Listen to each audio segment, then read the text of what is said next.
Hello students, कैसे हो आप लोग। आई होप सभी लोग बढ़िया होंगे। तो बेटा आज का सेशन हम लोग स्टार्ट करने से पहले कल क्या क्या पढ़ा था ये थोड़ा सा रिवाइज कर लेते। कल के सेशन में हम लोगों ने क्या देखा था। कल के सेशन में हम लोगों ने सबसे पहले जीपी का बेसिक देखा और उसके बाद एक्सरसाइज 2.1 का फर्स्ट क्वेश्चन कवर किया था, जिसमें हम लोगों को डिफरेंट टाइप ऑफ सीक्वेंस दिए थे और हमको बोला गया था check whether the given sequence is a GP or not, right. तो हम लोगों ने जीपी है या नहीं कैसे चेक किया, हम लोगों ने रेशियो फाइंड आउट किए। रेशियो फाइंड आउट करने के बाद अगर दो कॉन्सेक्यूटिव टर्म का रेशियो अगर इक्वल आ गया, अगर रेशियो थ्रू आउट कांस्टेंट रहा, तब मैंने बोला that it is a GP. और अगर जीपी होगा तो हमको ये भी बोला गया था कि nth टर्म आप लोग फाइंड आउट करो। सो nth टर्म अगर फाइंड आउट करना है तो हमने एक फॉर्मूला भी कल डिस्कस किया था to find the nth term of a GP, that is Tn is equal to a into r raised to power n minus 1, जिसमें a क्या होता है first term of GP, r क्या होता है कॉमन रेशियो एंड n होता है number of term और Tn होता है उस नंबर पे आने वाली टर्म। ओके, तो बेटा इस फॉर्मूले का यूज हम लोगों ने किया to find the nth term. लेकिन इस फॉर्मूले के अंदर सपोज मुझे a दिया हुआ है, r दिया हुआ है, n दिया हुआ है, तो मैं Tn निकाल सकता हूँ। मुझे Tn दिया हुआ है, a दिया हुआ है, तो मैं r निकाल सकता हूँ। मतलब क्या कि कोई भी एक मिसिंग वेरिएबल अगर इस फॉर्मूले में मुझे निकालना है और बचा हुआ गिवन डेटा अगर है तो मैं आराम से वो चीज फाइंड आउट कर सकता हूँ। तो बेटा आज हम लोग क्वेश्चन नंबर 2 जो देख रहे हैं एक्सरसाइज 2.1 का, जिसमें ऐसे ही पूछे कि यहाँ पे देखो T7 फाइंड आउट करना है, T6 फाइंड आउट करना है, a फाइंड आउट करना है, r फाइंड आउट करना है और कुछ चीजें हम लोगों को गिवन है। तो जो गिवन चीजें हैं उनका यूज करके हम लोगों को जो रिक्वायर्ड है उसको फाइंड आउट करना है। तो बेटा क्वेश्चन में क्या बोला है, क्वेश्चन में हम लोगों को बोला है that is for the GP, मतलब ये जीपी है, तो r is equal to 1/3, a is equal to 9, find T7। T7 हम लोगों को फाइंड आउट करना है। तो सबसे पहले जो गिवन वैल्यूज है उसको मैं नोट कर लेता हूँ। तो यहाँ मैं लिखता हूँ number 1 that is r is equal to 1/3, a is equal to 9, r is equal to 1/3 और a इज इक्वल टू 9 है। अब मुझे क्या फाइंड आउट करना है T7, राइट। सो T7 फाइंड आउट करने के लिए हमारे पास कौन सा फॉर्मूला है, Tn का फॉर्मूला जो अभी मैंने लिखा था।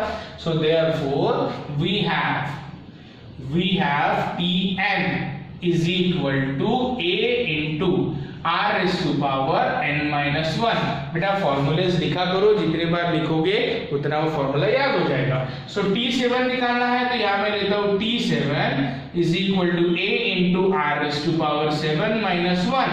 तो T7 का फॉर्मूला क्या हो गया, a into r raised to power 6। Okay, तो बेटा a और r की वैल्यू मेरे पास है, अगर मैं उसको सब्स्टिट्यूट कर दूंगा तो मैं आराम से T7 फाइंड आउट कर सकता हूँ। सो यहाँ लिखता हूँ that is T7 is equal to a की वैल्यू 1, a की वैल्यू 9 है, a की वैल्यू कितनी है 9 into bracket 1/3 raised to power 6।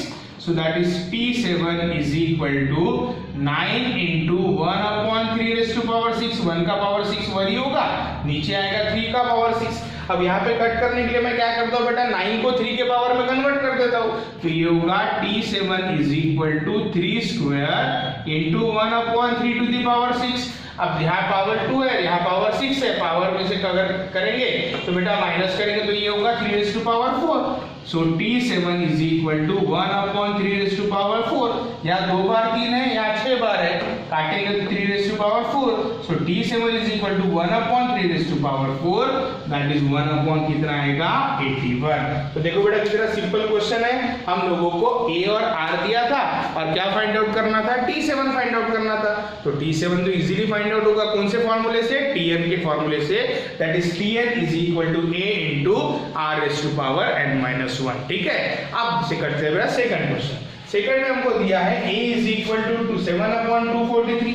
तो चलो मैं यहाँ पे सेकंड क्वेश्चन साइड में करता हूँ। दैट इज सेकंड क्वेश्चन में दिया है a is equal to 7/243 और क्या दिया है भाई, r दिया है, r is equal to कितना दिया है 3 दिया है। क्या फाइंड आउट करना है, T6 फाइंड आउट करना है। अब T6 फाइंड आउट करने के लिए we have the same formula, कौन सा, Tn is equal to a into bracket r raised to power n minus 1। तो चलो यहाँ मैं लिखता हूँ that is we have Tn is equal to a into r raise to power n minus one. अब T6 निकालना है भाई, तो T6 is equal to a into r raise to power 6 minus one. So T6 is equal to a into r raise to power 5, right. तो T6 का formula आ गया a into r raise to power 5। बेटा आप लोग यहीं पे a और r भी सब्स्टिट्यूट करके भी सॉल्व कर सकते हो, कोई प्रॉब्लम नहीं है, ठीक है। अब मैं a और r की वैल्यू डाल रहा हूं। So T6 is equal to 7/243 into r raise to power 5, मतलब 3 raise to power 5। So T6 is equal to 7/243 into 243, 3 raised to power 5 कितना होगा 243 आपस में कट हो जाएगा। So T6 is equal to कितना आएगा 7। तो बेटा सेकंड केस में हमको T6 निकालना था, A और R दिया था, सेम फॉर्मूला हम लोगों ने यहाँ पे अप्लाई किया। कौन सा फॉर्मूला, पहले इसमें भी Tn का फॉर्मूला, सेकंड में भी Tn का निकाला, यहाँ पे T7 निकाला और यहाँ पे क्या फाइंड आउट किया T6। समझ में आ गया? तो चलो आप इसको नोट कर लो, देखते हैं थर्ड और फोर्थ क्वेश्चन। तो बेटा थर्ड इसमें क्या दिया है, r is equal to -3, T6 is equal to 1701, find a, मतलब हम लोगों को a फाइंड आउट करना है। T6 दिया हुआ है, T6 है मतलब n इज इक्वल टू कितना है, n इज इक्वल टू 6 है, n इज इक्वल टू 6 है तभी तो T6 है, मतलब n इज इक्वल टू 6 है, r इज इक्वल टू -3 है और T6 इज इक्वल टू मुझे इतना दिया हुआ है और मुझे a की वैल्यू फाइंड आउट करनी है। तो चलो बेटा मैं यहाँ पे लिख देता हूँ, सबसे पहले क्या क्या गिवन है थर्ड केस के अंदर, 1 2 3, राइट। थर्ड केस में क्या क्या गिवन है, हम लोगों को जो गिवन है that is r is equal to -3, T6 is equal to 1701, T6 is equal to 1701 और a फाइंड आउट करना है तो मैं n लिख देता हूँ, n is equal to 6। मैंने कहां से निकाला, यहां से निकाला, n is equal to कितना 6। अब मुझे निकालना है बेटा a। अब a भी निकालना होगा तो फॉर्मूला तो मुझे वही यूज करना है, कौन सा, Tn is equal to a into r raised to power n minus 1। तो चलो फॉर्मूला हम लोग यहाँ पे लिखते हैं बेटा, यहाँ मैं लिखता हूँ that is we know that formula हमेशा लिखा करो, that is Tn is equal to a into r raised to power n minus 1, right। so Tn कितना है बताओ आप लोग, 6 है, so therefore T6 is equal to a into r raised to power 6 minus 1, 6 minus 1 कितना हो जाएगा 5 हो जाएगा। so T6 is equal to a into r raised to power 5, simple है। अब T6 मुझे दिया हुआ है, T6 मुझे कितना दिया है 1701, right. so 1701 is equal to a into r raised to power 5, a कितना है बेटा, a मुझे निकालना है into r raised to power 5 मतलब -3 raised to power 5। समझ में आ गया सबको? मैंने क्या किया, सबसे पहले मुझे क्या क्या गिवन था, मुझे r और T6 गिवन था तो n is equal to 6 बना लिया। Tn का फॉर्मूला लिखा, that is Tn is equal to a into r raised to power n minus 1। अब इस फॉर्मूले से T6 is equal to a into r raised to power 5 बना, तो T6 की वैल्यू डाल दी, r की वैल्यू डाल दी, तो बेटा ये होगा 1701 is equal to a into -243। -243 क्यों, क्योंकि 3 का पावर 5 होता है 243 और जब पावर ऑड रहता है तब हमेशा नेगेटिव का नेगेटिव आता है। तो दैट इज अगर ये 4 होता था तो ये प्लस आता था, 5 है करके क्या आया माइनस आया, तो -3 को 5 टाइम्स अगर मल्टीप्लाई करेंगे तो कितना आएगा -243 और -243 से अगर डिवाइड करूं तो a is equal to 1701 divided by -243। तो अगर 1701 को -243 से डिवाइड करेंगे तो a इज इक्वल टू आएगा -7। तो बेटा ये हो गया आपका third set, that is r और T6 दिया था और मुझे a फाइंड आउट करना था। सेम फॉर्मूले में वैल्यू सब्स्टिट्यूट करके मैंने a की वैल्यू निकाली, that is a is equal to -7। अब करते हैं बेटा फोर्थ वाला। तो फोर्थ वाले में हम लोगों को क्या दिया है, सबसे पहले देखो a दिया है 2/3, T6 दिया है, T6 दिया है मतलब यहाँ पे भी n कितना है 6 ही है। Find the value of r, r की वैल्यू हम लोगों को फाइंड आउट करनी है। तो चलो क्या क्या गिवन है बेटा, सबसे पहले लिख लेते हैं, इस फोर्थ वाले में भी T6 ही दिया हुआ है तो हम लोगों को लिखना है दैट इज गिवन। तो गिवन के अंदर बताओ बेटा क्या होगा, गिवन के अंदर a is equal to 2/3, a is equal to 2/3, T6 is equal to 162, T6 is equal to 162, right. Question एक बार चेक कर लेता हूँ, उसके अंदर T6 ही दिया है, करेक्ट। मुझे लगा यहाँ पे गलती से तो नहीं लिखा, तो T6 यहाँ पे भी दिया है, यहाँ पे भी T6 ही दिया है। T6 is equal to 162, तो n is equal to कितना आएगा बेटा, 6 आएगा, क्योंकि T6 दिया है 162, तो n is equal to 6 आ गया। अब हमको क्या फाइंड आउट करना है, r फाइंड आउट करना है, a दिया है और r फाइंड आउट करना है। तो चलो फॉर्मूला तो पहले लिखते हैं, फॉर्मूले में वैल्यूज डालेंगे, फिर देखते हैं क्या करना है। तो यहाँ मैं लिखता हूँ that is we know that what is the formula, that is Tn is equal to a into r raised to power n minus 1। तो 6 के लिए फॉर्मूला क्या बनेगा, T6 is equal to a into r raised to power 6 minus 1, कितना हो गया बेटा, 5 हो गया। तो चलो अभी वैल्यू सब्स्टिट्यूट करते हैं। अगर मैं वैल्यू सब्स्टिट्यूट करूं तो T6 is equal to कितना दिया है, 162, सो 162 यहाँ लिख दिया। a की वैल्यू कितनी है बेटा, a की वैल्यू गिवन है 2/3, तो 2/3 मैंने यहाँ लिख दिया, multiplied by r raise to power 5। अब 3 से मल्टीप्लाई करूंगा, 2 से डिवाइड करूंगा, सो 162 into 3 divided by 2 is equal to r raised to power 5। 2 1s are 2, 81s are 81, 3s are 243 is equal to r raised to power 5। 243 मतलब क्या, 3 raised to power 5 is equal to r raised to 243 is equal to 3 raised to power 5 is equal to r raised to power 5। तो r is equal to कितना आ गया, 3 आ गया। तो यहाँ पे हमको रेडियस नहीं, रेशियो फाइंड आउट करना था, तो r is equal to कितना फाइंड आउट किया बेटा, 3 फाइंड आउट किया। ठीक है, तो ये 4 क्वेश्चन नोट कर लो। देखते हैं next question, that is question number 3। अब बेटा क्वेश्चन नंबर 3 में बोला है which term of GP 5, 25, 125, 625 is 5:10। 5:10 कौन से नंबर की टर्म है, ये हम लोगों को फाइंड आउट करना है। अगर मैं इसको ओरली सॉल्व करूं ना बेटा, तो ये क्वेश्चन अगर कोई ऑब्जेक्टिव में भी मिलता है तो मैं उसका 5 सेकंड में आंसर निकाल सकता हूं। कैसे, देखो 5:1 first term, 5:2 second term, 5:3 third term, 5:4 fourth term, तो 5:10 कौन सी टर्म आएगी, 10th टर्म आएगी। तो बेटा इसका आंसर तो मैं ओरली भी फाइंड आउट कर सकता हूँ, बट हम लोगों को तो डिस्क्रिप्टिव पेपर आता है जहाँ पे हम लोगों को रिटर्न में इस चीज को सॉल्व करना है।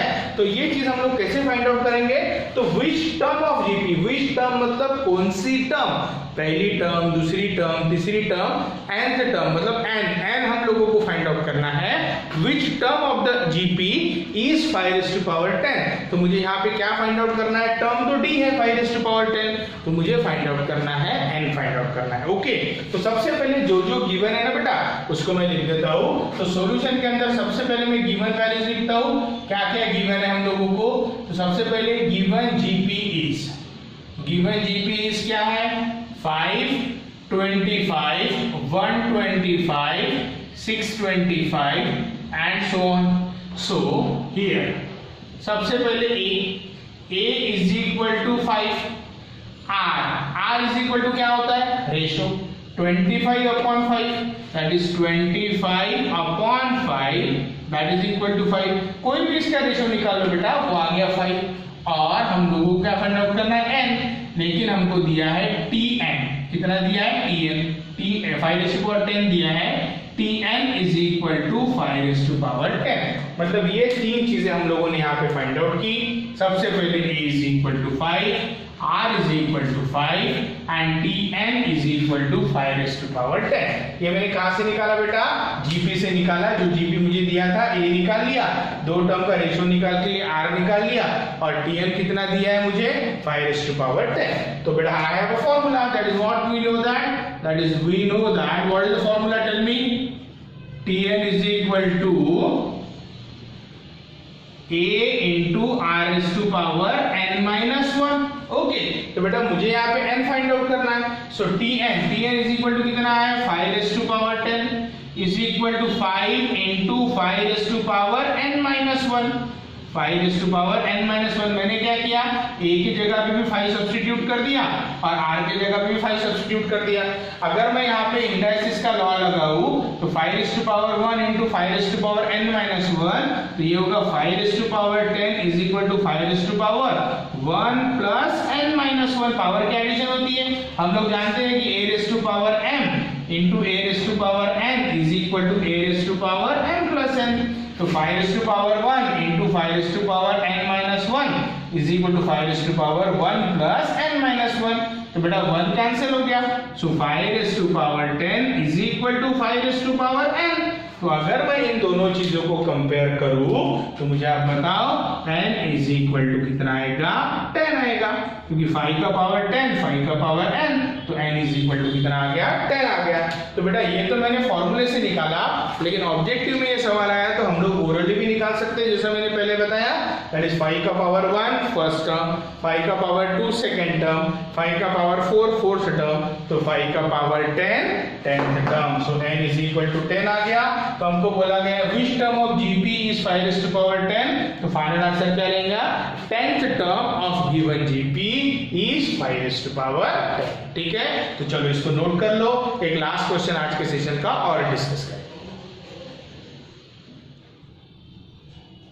तो बेटा फोर्थ क्वेश्चन में दिया है for what value of x the term, x की वैल्यू निकालनी है, the term 4/3 x 4/27 are in GP. मतलब अगर ये तीनों टर्म जीपी में है तो हमें x की वैल्यू फाइंड आउट करनी है। अब जीपी में टर्म्स है मतलब क्या बेटा, जीपी में अगर टर्म्स है इसका मतलब उसका कॉन्सेक्यूटिव टर्म का रेशो ये इक्वल है। अगर मैं इसको t1 ले लूं, इसको t2 ले लूं और इसको t3 ले लूं, तो t2 upon t1 is equal to t3 upon t2। तो हम लोग वहां से x फाइंड आउट कर सकते हैं, राइट। तो चलो यहाँ पे मैं सॉल्यूशन में लिखता हूं कि if 4/3 x, 4/27 are in GP, अगर ये जीपी में है, therefore t2 upon t1 is equal to t3 upon t2। अगर ये तीनों टर्म जीपी में है तो उनके कॉन्सेक्यूटिव टर्म का रेशो इक्वल रहेगा, that is t2 upon t1 is equal to t3 upon t2। तो यहाँ पे अगर हम लोग डालेंगे, सो t2 की वैल्यू कितनी है भाई, x upon 4/3 is equal to t3 क्या है बताओ, 4/27 और t2 क्या है बताओ, x है। समझ में आ गया।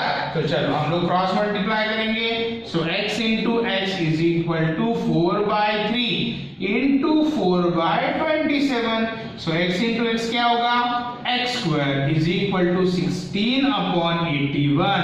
तो x इज इक्वल टू कितना आएगा बेटा, 4/9। हमको x की वैल्यू फाइंड आउट करनी थी, तो x की वैल्यू आ गई 4/9। तो बेटा यहाँ पे सबसे की पॉइंट ये है इस क्वेश्चन के अंदर जो हम लोगों को समझना चाहिए कि अगर कोई भी टर्म्स जीपी में है तो उसके कॉन्सेक्यूटिव टर्म का रेशो इक्वल होता है। तो यहाँ पे 3 टर्म्स अगर जीपी में है तो तीनों के भी कॉन्सेक्यूटिव टर्म का रेशो इक्वल, मतलब t2 upon t1 is equal to t3 upon t2। तो वैल्यू सब्स्टिट्यूट किया, सॉल्व किया, x की वैल्यू निकाली, x is equal to 4/9। Okay, तो बेटा आज के सेशन में हम लोग यहाँ पे रुक रहे हैं, कंटिन्यू करेंगे इस एक्सरसाइज को नेक्स्ट सेशन के अंदर। बट अगले सेशन में मैं आप लोगों को जीपी के बारे में कुछ एडिशनल प्रॉपर्टीज भी पढ़ाऊंगा। ठीक है, चलिए, थैंक यू।